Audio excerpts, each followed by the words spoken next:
Olá a todos e todas, é uma alegria estar aqui com vocês discutindo um artigo que construí com Edmé Santos, né? É um prazer mesmo discutir educação.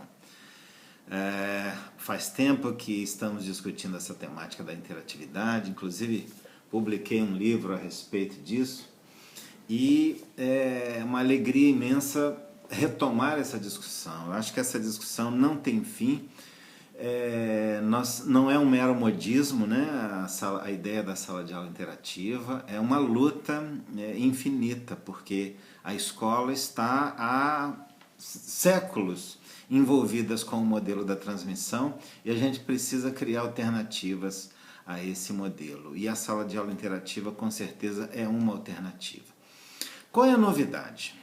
O conceito de interatividade. O que é esse conceito?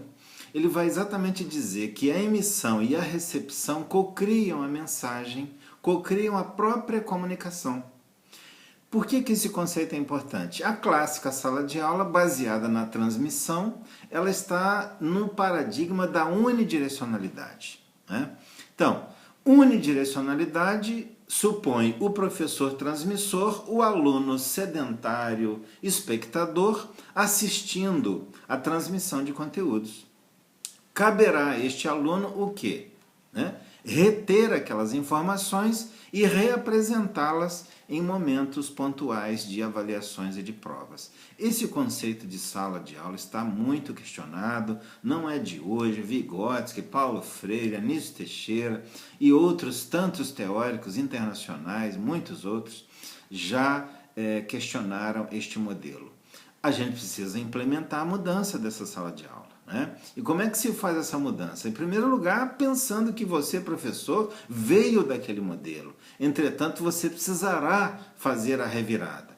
Fazer a revirada supõe, o sala de aula interativa parte dessa ideia, modificação no paradigma comunicacional. Você vai questionar a unidirecionalidade e apostar na interatividade. Para ser bastante breve, o nosso tempo é curto, vamos falar de pedagogia do parangolé. Vocês podem ver aí no texto que eu trago uma imagem do parangolé, que é um conceito de arte do Hélio Oiticica. Você vê um sujeito vestindo uma capa colorida. Qual é a proposta? O Hélio Oiticica, ele questionava o modelo de arte preso na parede para você assistir. É a mesma ideia do professor, preso lá na frente para você assistir. Preso ou circulando pela sala de aula, mas ele é o centro de uma cena e você está diante dele como espectador para assistir. Bom, estamos no mesmo paradigma, né, da unidirecionalidade. O Hélio Oiticica questionou isso na arte. Nós temos que questionar isso na educação. O que ele questionou na arte? Por exemplo, o quadro do Van Gogh está preso na parede, cabe a você o quê? Assistir, se emocionar, se empolgar, né, diante daquele quadro. O Hélio Oiticica dizia o seguinte: eu quero mais em termos do quê? Com todo respeito ao Van Gogh, né? Eu quero mais em termos de, eu preciso ter uma certa autoria física nesta obra. Olha que ousadia do Hélio Oiticica. Eu preciso poder mexer, a obra precisa se apresentar a mim, não é o caso das obras do Van Gogh, mas ela precisa se apresentar a mim com uma plasticidade que me permita adentrar e operar com seus elementos e co-criar com o artista essa obra. Olha como isso é interessante em educação. Imagine o professor operando com essa ideia.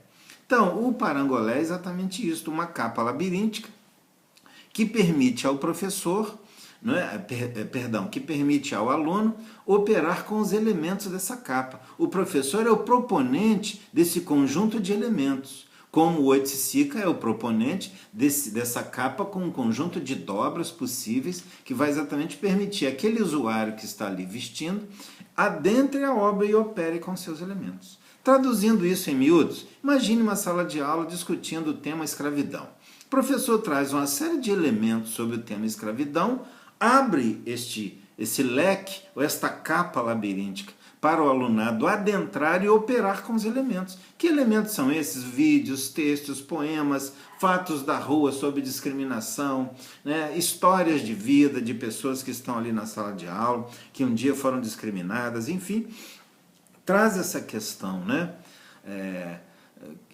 que está ali em debate para que o alunado vista a causa, né, e opere com seus elementos e aí construa conhecimento.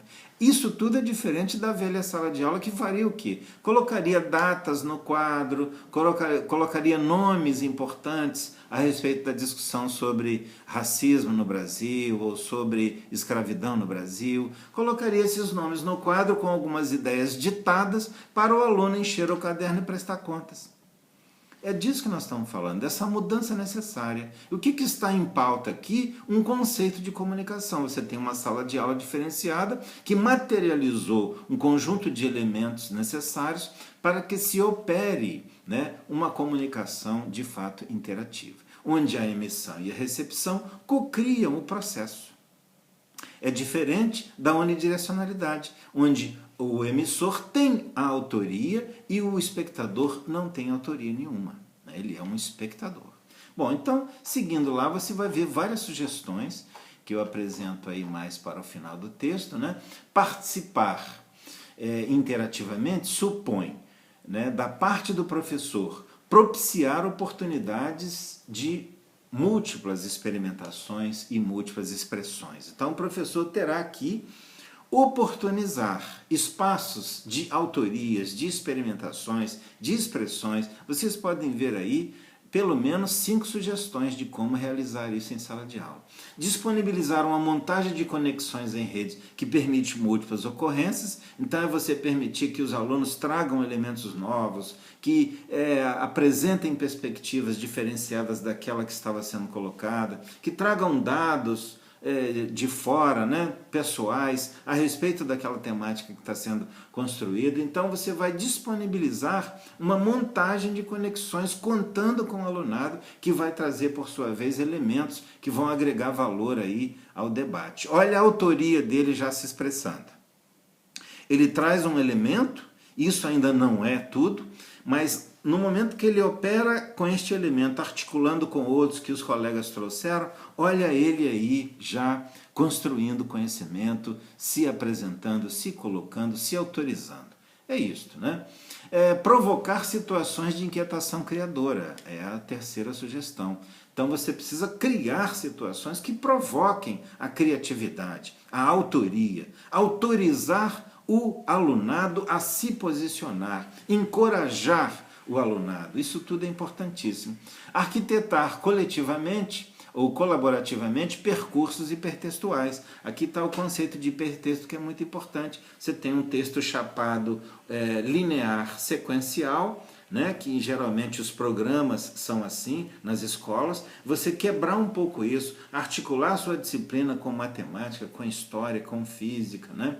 Articular os conteúdos diversos, fazer aí digamos assim, um conjunto de elementos articulados que possam construir sentidos novos. Isso é diferente de você já trazer um pacote pronto. Então, na verdade, quem vai dar sentido a partir dos elementos é aquele que vai operar com os elementos, no caso aí são os alunos, né? Você veja que esses itens todos estão interligados, mas cada um deles vai trazer uma especificidade. Olha aí, arquitetar colaborativamente percursos hipertextuais, está aí colocada a ideia, e o quinto é mobilizar a experiência do conhecimento. Então veja bem, a sala de aula não é o lugar para a transmissão de conhecimento. O que se transmite é informação. O conhecimento você constrói se apropriando das informações. Então o papel do professor é cuidar para que a sala de aula seja um espaço de construção do conhecimento. Para isso ele precisa fornecer, ele precisa contar com o alunado para trazer essas informações, colocá-las sobre a mesa, né, sobre os tablets, sobre as carteiras e até no chão, enfim, nas idas a lugares da cidade, a museus, etc. E, diante desses elementos todos, explorar, não é? Ou motivar, ou mobilizar a experiência da construção do conhecimento. Está aí o grande desafio. Espero que essa pequena fala estimule você a retomar o texto outras vezes, né? E, quem sabe, debater comigo. O meu e-mail é mparangolé@gmail.com. Parangolé mudou até minha vida aí no e-mail. Então, mparangolé@gmail.com.